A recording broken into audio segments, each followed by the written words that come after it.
even make sense. It makes total sense. You just open up your mind and then listen to other people's opinions. That doesn't- What's going on here? What's going on? John's being ridiculous. I'm being ridiculous. You're the one that thinks Bro, that. how can you not see Okay, it? boys, calm down. Okay, everybody take your seats. Matthew, John, come up here, please. And John, stand over there and face that direction.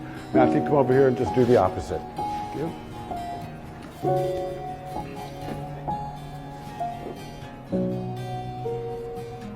Okay, boys, turn around.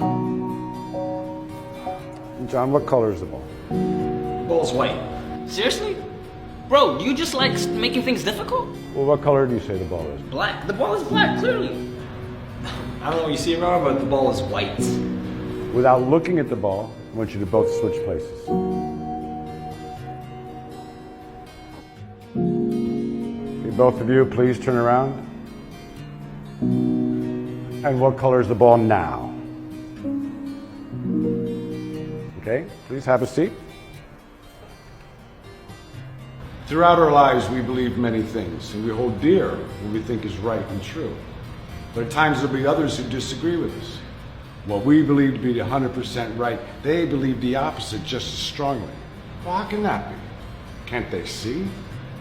We can become frustrated, we might grow distant, we may even sever relationships entirely. Slow down. Breathe. Step into the other person's shoes. It'll make all the difference.